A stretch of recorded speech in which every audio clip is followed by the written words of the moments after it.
하심을 이 시간 찬양했습니다. 아버지 하나님, 우리들의 영안을 열어서 광대하신 주님을 바라보게 하옵소서. 먹고 사느라고 현실에만 집착하며 여기까지 왔는데 이 시간 우리의 영안을 열어주셔서 주님도 바라볼 수 있도록 우리를 인도하여 주옵소서. 살아계신 예수님의 이름으로 기도합니다. 아멘. 우리 옆에 분하고 인사하십니다. 안녕하세요. 반갑습니다. 환영합니다. 네, 감사합니다. 기원전 1세기경에 한 유명한 편지가 기록되었는데요. 로마인 세베루스가 위대한 웅변가 키케로에게 쓴 편지였습니다. 당시 키케로의 사랑하는 딸 풀리아가 죽었어요. 그래서 그 키케로를 위로하려고 보낸 편지였지요. 그 편지를 보면 웅변가를 향한 깊은 연민을 담고 있습니다. 동시에 그의 딸이 단지 모든 인류가 보편적으로 맞이해야 할 운명을 맞이한 것이다. 그 사실을 상기시켰고요. 그 편지를 보니까 따뜻하고 감동적이었지요. 물론 그 안에는요, 무덤 이후의 삶에 대한 희망이 조금도 이야기하지 않았어요. 그 안에서요. 키케로는 그의 답장에서 친구의 연민에 대해서 감사하면서 자기의 상실에 대해 자세히 기록했습니다. 그저 상실, 딸이 죽어서 마음 아프다는 감동적인 편지였지요.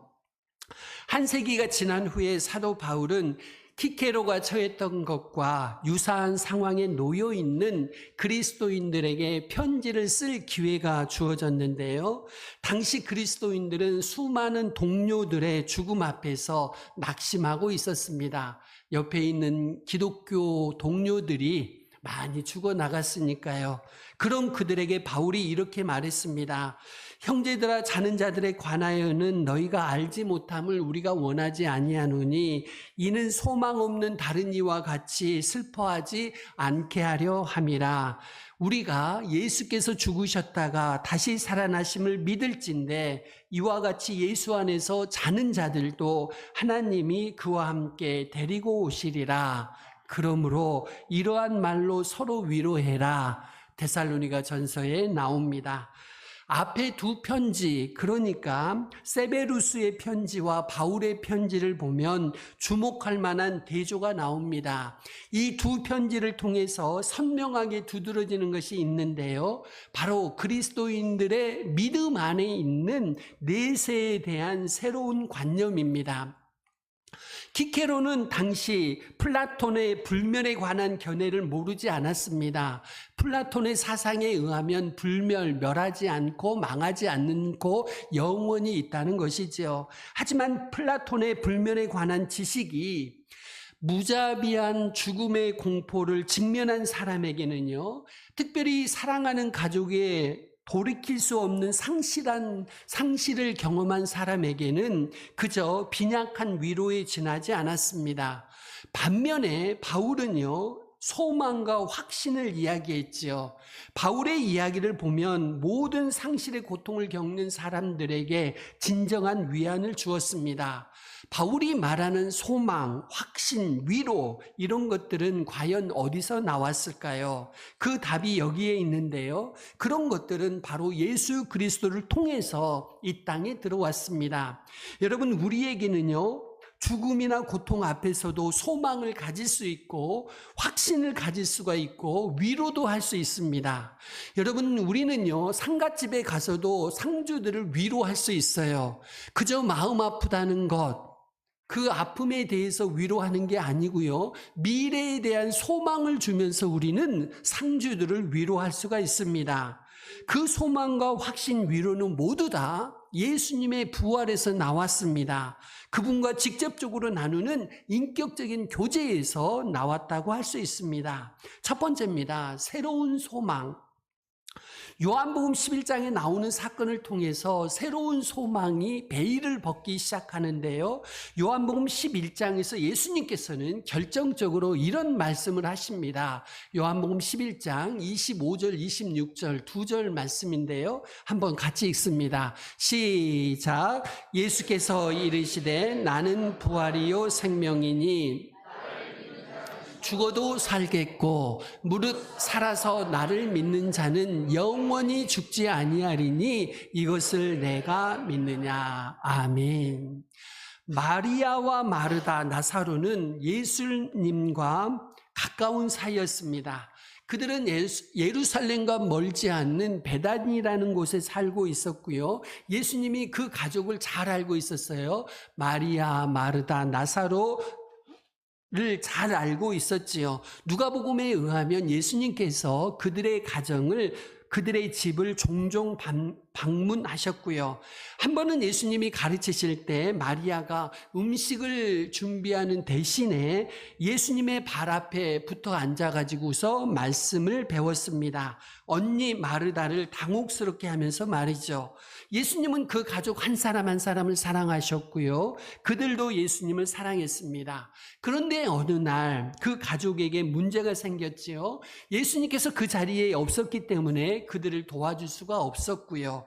예수님이 계시지 않는 동안 나사로가 병이 들지요. 그 증세가 심각해서 두 자매는 예수님을 부르러 사람을 보냅니다. 그 소식을 전하러 달려간 사람이 예수님께 말합니다. 주님 보시옵소서, 사랑하시는 자가 병들었나이다. 여기서 사랑하시는 자는 나사로지요. 나사로가 병들었습니다. 비탄의 순간에 가장 먼저 예수님께 나아가야 한다는 것을 아는 그리스도인들은 정말 행복한 사람들입니다. 그런데 불행하게도 그리스도인들이 아주 자주 다른 것들을 향해 돌아섭니다. 그리고 하나님의 자녀로서 정말 소유하고 누릴 수 있는 위로를 놓쳐버리지요. 어떤 분들은 자기 자신에게로 돌아섭니다. 죽음이나 고통 혹은 좌절과 같은 것들이 그들에게 발생하면, 찾아오면 한탄과 고민이라는 자신만의 은밀한 껍데기 속으로 자신을 밀어넣고 그 속으로, 자기 속으로 들어가 버립니다. 그 결과 승리와는 거리가 멀어지지요. 또 어떤 분들은 다른 사람들에게 가는데요. 누군가 힘들어할 때 주변 사람들이 어느 정도 도움을 줄 수는 있지요. 그리고 주변 사람들이 해주는 위로가 우리에게 정말 소중합니다. 하나님이 남자와 여자를 상호 의존적으로 만드셨어요. 그러므로 우리는 다른 사람들에게 기댈 필요가 있고요. 다른 사람들로부터 배울 필요도 있습니다. 이것이 바로 하나님께서 성도들을 교회로 모아주시고 함께 감당할 사명을 주시는 이유 중에 하나이기도 하고요. 그런데 여러분, 사람이 주는 위로에는, 사람이 주는 도움에는 항상 한계가 있습니다. 특별히 비탄의 시간을 보내는 동안에는 더더욱 그렇고요. 이런 측면에서 사람들은 항상 우리를 좌절시킵니다. 영적으로 성숙한 그리스도인, 주님과 오랫동안 동행해온 그리스도인, 그래서 그분을 알고 그 자녀들을 향한 그분의 마음을 아는 그리스도인이라면 좌절의 시간에 자기에게로 돌아가지 않고 이웃에게로 돌아가지 않고 먼저 예수님께 돌아옵니다. 그래서 친구 없는 사람에게 진정한 친구가 되시는 분을 만나고, 남편 없는 사람에게 진정한 남편이 되시는 분을 만나고, 아버지가 없는 사람에게 진정한 아버지가 되시는 분을 만나고, 그분을 통해서 위로를 받지요. 그분이 바로 이런 말씀을 하셨습니다. 수고하고 무거운 짐진 자들아 다 내게로 오라. 내가 너희를 쉬게 하리라. 두 번째입니다. 주님의 지체입니다. 늦게 오신다는 거지요. 마리아와 마르다는 예수님을 보내러 사람을 보냈고 그분이 오시기를 기다렸지요. 그들이 기다리는 동안에 나사로의 병세가 더욱 악화됐고요. 그동안에 기대는 열망으로 바뀌었고요. 그 열망은 불안으로 바뀌었고, 그 불안은 그들의 가족 나사로가 숨을 거두는 순간에 그 불안이 좌절로 바뀌고 말았습니다. 그들이 가진 소망의 근원, 예수님이 곁에 계시지 않았거든요. 주님이 나사로의 병에 대한 소식을 들으셨고 주님이 차분히 반응하시는 것을 그들은 알지 못했습니다. 그 질병은 그를 영원한 죽음으로 인도할 병이 아니라는 것을 그들은 알지 못했습니다. 하나님의 영광을 나타낼 질병이라는 것을 그들은 알지 못했습니다. 하나님의 권능을 나타낼 질병이라는 것을 그들은 알지 못했습니다. 하나님의 아들이 영광을 받을 질병이라는 것을 마리아와 마르다는 알지 못했습니다. 다만 그들이 아는 것은 우리 주님이 늦게 오신다, 주님이 지체하신다, 그 사실만 알았지요. 요한복음에 따르면 예수님이 나사로의 질병에 대한 소식을 들으신 후에 계시던 곳에서 이틀을 더 머무셨다고 하지요. 어떤 분들은 예수님이 왜 이렇게 지체하셨는가, 이틀이나 늦게 오셨는가에 대해서 오해를 합니다. 이렇게 해석하기도 합니다. 단순히 병에 걸린 사람이 낫는 것보다 죽은 사람이 부활하는 것이 더 엄청난 기적이기 때문에 나사로가 죽기까지 예수님이 기다리셨다는 거지요. 예수님이 요단 골짜기에서 베다니로 돌아오시기를 지체하신 것이 나사로가 죽기까지 기다린 것이다 라고 오해를 하기도 합니다. 그런데 요한복음 11장에서 실제로 일어난 사건의 경과를 보시면 그렇지 않습니다. 예수님이 이틀을 지체하신 후에 베드로의 베다니에 돌아오셨을 때 나사로가 죽은 지 이미 나흘이 되었다는 사실을 그 자리에서 확인하게 되지요. 우리 본문 39절 말씀, 요한복음 11장 39절 같이 한번 읽겠습니다. 시작. 예수께서 이르시되 그 죽은 자의 누이 마르다가 이르되 주여 죽은 지가 나흘이 되었음에 벌써 냄새가 나나이다. 아멘. 예수님은 이틀 전에 그 소식을 들으셨지요. 그런데 나사로는 며칠 전에 죽었어요. 나흘 전에 죽었습니다. 나사로의 질병에 대한 소식이 예수님께 처음 당도했을 때는 이틀 전이고 나사로는 나흘 전에 죽었어요. 그러니까 나사로의 질병에 대한 소식이 예수님께 처음 당도했을 때 나사로는 이미 이틀 전에 죽었던 거지요. 예수님은 처음 소식을 들었을 때에 이미 나사로의 죽음을 처음부터 알고 계셨습니다. 이에 예수께서 밝히 이르시되 나사로가 죽었느니라 예수님이 밝히셨거든요. 그러면 왜 예수님은 베다니로 바로 오지 않으셨을까요? 죽은 나사로에게 바로 오지 않으셨을까요? 나사로의 죽음에 대한 의심의 여지를 없애기 위해서였습니다. 주님의 기적에 대한 의심의 여지를 없애기 위해서였어요. 나흘이나 지났습니다. 죽은 지 나흘이나 되었습니다. 무엇이 분명하지요? 나사로가 죽었다는 것은 분명하지는 사실입니다. 만약에 나사로가 다시 살아난다면 그것이야말로 기적이다. 하나님의 능력이 나타난 것이다. 이것은 분명해집니다. 그래서 지체하셨습니다. 예수님이 이런 말씀을 하셔요. 내가 거기 있지 아니한 것을 너희를 위하여 기뻐하노니 이는 너희로 믿게 하려 함이라. 나사로가 살아나는 것이 주님의 권능이라는 것을 믿게 하시려고 늦게 오셨다. 그런 말씀이지요. 또한 앞에서 언급한 것처럼 예수님은 하나님의 영광을 나타내시기 위해서 마리아와 마르다의 슬픔을 허용하셨습니다. 주님은 자신이 의도한 바로 그때에 직접 그 슬픔을 끝내시고 기쁨을 가져올 것도 미리 이미 알고 계셨고요. 여러분, 본문에서 요한복음 11장에서 마리아와 마르다를 보면서 깨닫습니다. 주님과 항상 언제나 함께 살아가는 그리스도인이라고 하더라도 그들의 삶에 슬픔이 없다고 말할 수는 없습니다요. 무슨 말씀이냐면 그리스도인도 사랑하는 사람을 잃습니다.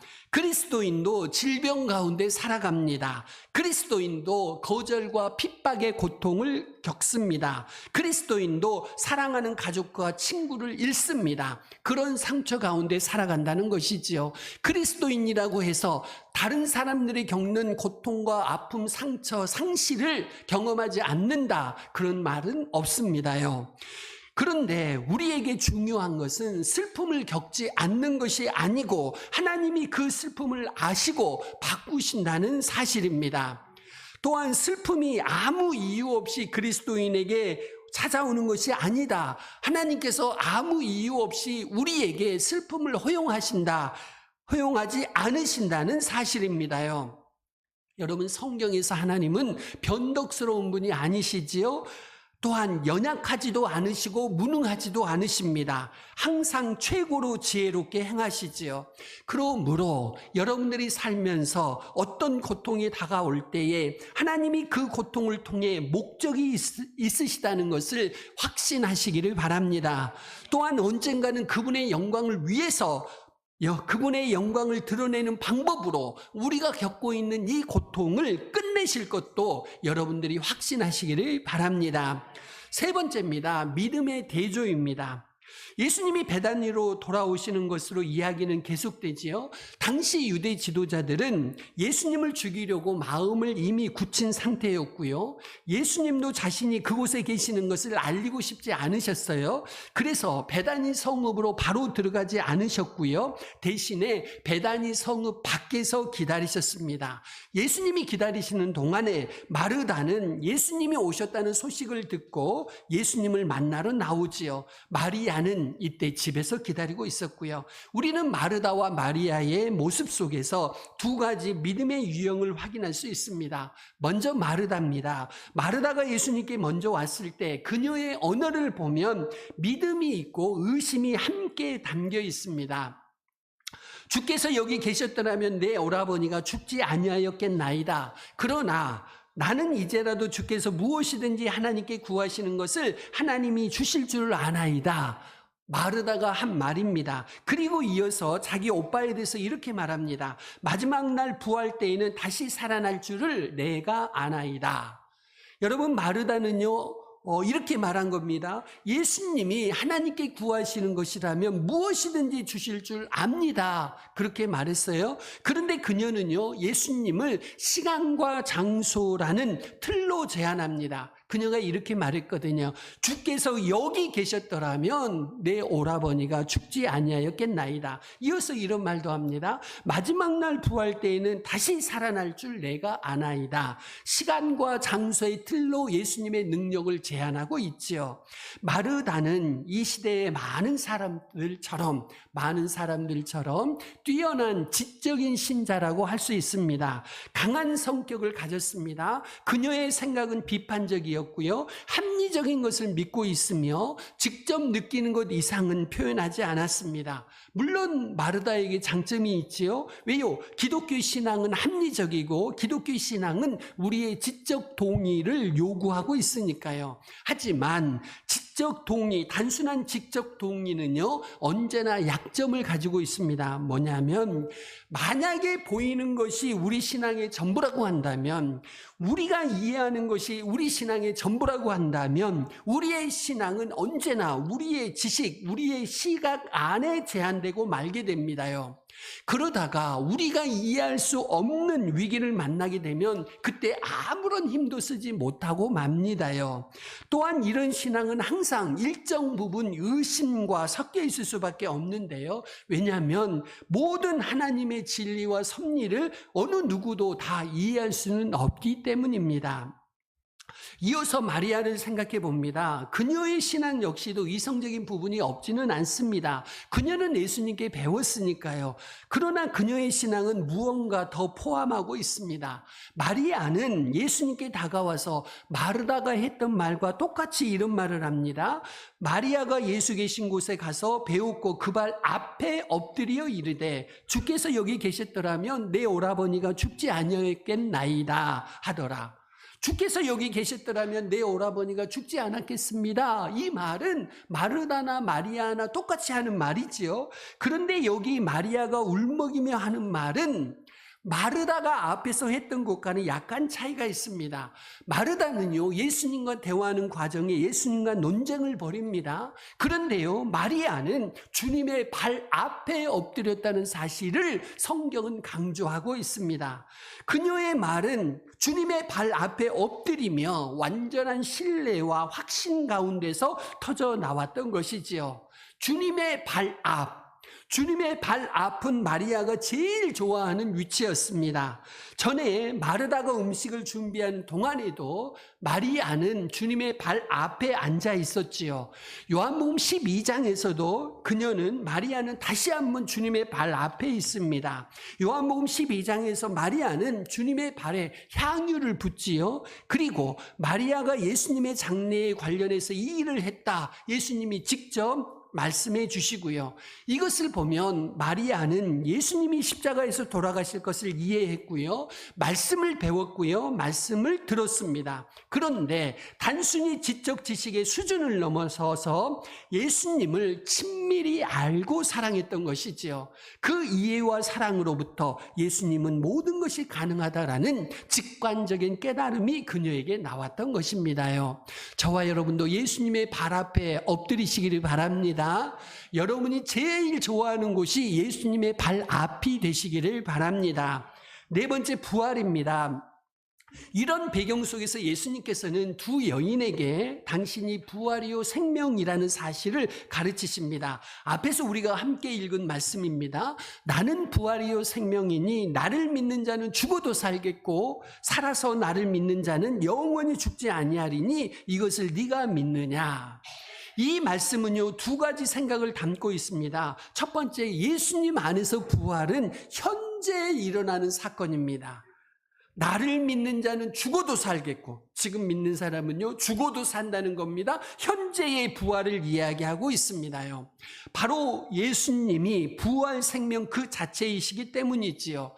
마르다는요, 부활을 알고 있는데 마지막 때에 있을 육신의 부활을 떠올렸습니다. 그런데요, 예수님이 하시는 말씀은 현재의 부활을 먼저 이야기하고 있습니다요.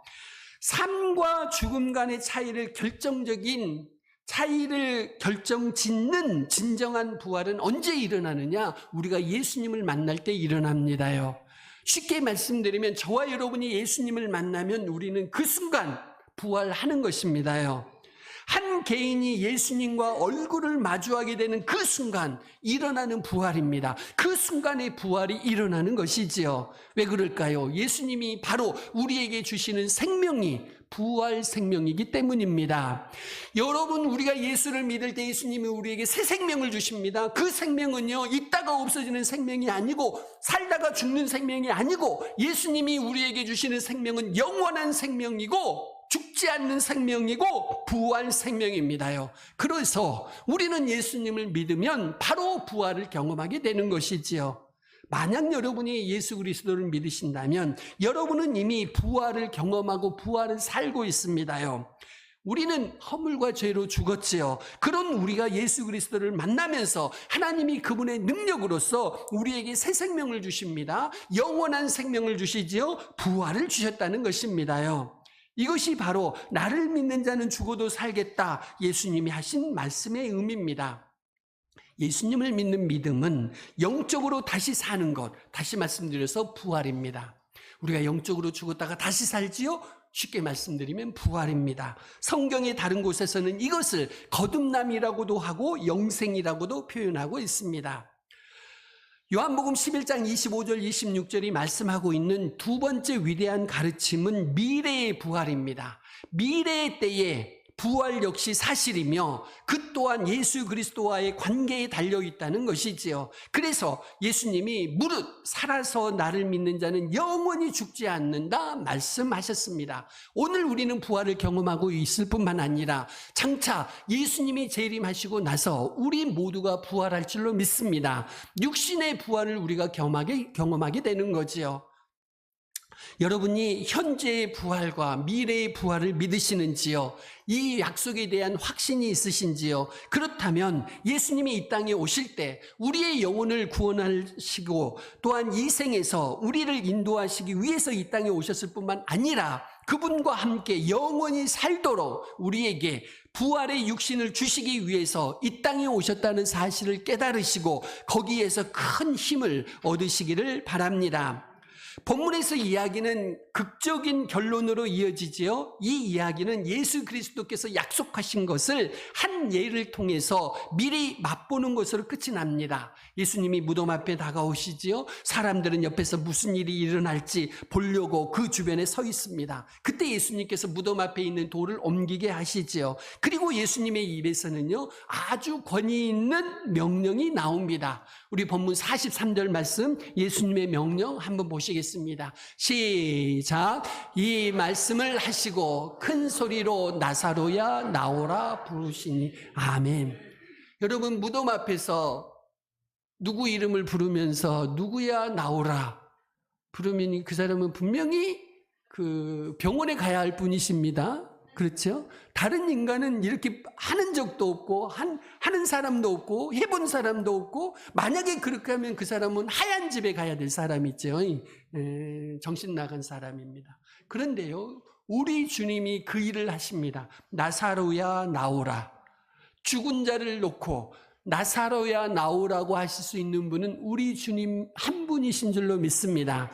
그분만이 이런 명령을 내리실 수가 있어요. 그리고요, 예수님이 나사로야 나오라고 부르니까 나사로가요, 죽은 자를 싸는 배로 동여진 채로 이렇게 나옵니다. 그 주변에 있는 사람들에게 예수님께서는요, 두 번째 또 권위 있는 명령을 내리십니다. 11장 44절 말씀 같이 한번 읽습니다. 11장 44절 시작. 죽은 자가 그 얼굴은 수건에 쌓였더라. 예수께서 이르시되 풀어놓아 다니게 하라 하시니라. 아멘. 여러분, 시체를 이렇게 꽁꽁 묶어놨습니다. 근데 그 시체에게 풀어놓아 다니게 해라, 그렇게 말하는 사람도 없고, 말한 사람은 분명히 또 하얀 집에 가셔야 할 분입니다. 그런데 우리 주님은 권위 있게 명령을 하셨습니다. 왜요? 생명의 주관자이시기 때문이지요. 생명을 주실 수도 있고 취하실 수도 있는 분이시기 때문입니다요. 예수님이 풀어놓아 다니게 하라 말씀하시니까요, 사람들이 순종해서 베옷을 풀었고 나사로는 다시 그의 가족들의 품으로 돌아갔습니다. 여러분, 이 엄청난 장면에서 주님의 권능과 영광이 느껴지시는지요? 분명히 죽음도 이기는 그리스도의 권능과 영광이었습니다. 그리고 그 이상이었습니다. 무엇이었을까요? 예수님이 한 사람의 죽음을 이기는 권능과 영광을 보여주신 것에 그치지 않았습니다. 이 사건은, 죽음을 이기는 것은 우리 모두에게도 적용됩니다요.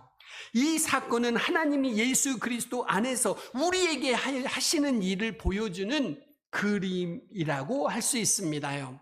저와 여러분이 예수 그리스도 안에 있을 때 죽었다가 살아난 줄로 믿습니다. 그것을 보여주시는 것이지요. 예수님과 떨어져 있을 때 우리는 우리의 죄 가운데 죽은 자들이었습니다. 우리는 죽은 자들 가운데 사는 죽은 자들이었습니다. 그런데 죽음에서 생명으로 옮기는 그리스도의 음성을 우리가 들었을 때에 놀라운 일이 일어납니다. 그 음성을 듣고 우리가 믿음으로 반응할 때에 우리는요, 엄청난 일을 경험하게 됩니다.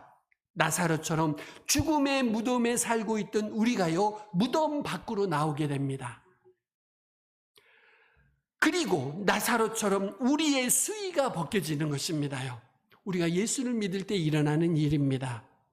우리가 무덤 밖으로 나온 것입니다. 우리를 꽁꽁 둘러싸고 있던 수의가 벗겨지는 것이지요. 그리고 우리는 그분이 기뻐하시는 일을 하도록 보냄을 받게 됩니다.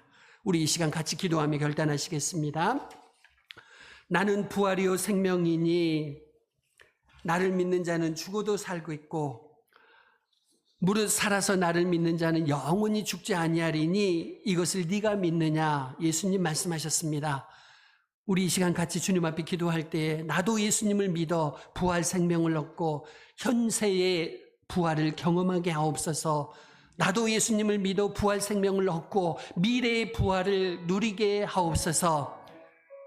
예수님의 이 말씀을 온전히 신뢰하며 마리아처럼 예수님의 발 앞에 나아가 예수님의 말씀을 듣고 배우게 하소서. 우리 같이 기도하시겠습니다.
나는 부활이요 생명이니 나를 믿는 자는 죽어도 살겠고 무릇 살아서 나를 믿는 자는 영원히 죽지 아니하리니 이것을 내가 믿느냐 말씀하셨습니다. 매일은혜 교회를 축복하여서 하셔서 모든 성도들이 예수님을 믿어 현세의 부활을 경험하며 미래의 부활을 누리게 하옵소서. 마리아처럼 예수님의 발 앞에 나아가서 예수님의 말씀을 듣고 확신하며 배우게 하옵소서. 살아계신 예수님의 이름으로 기도합니다.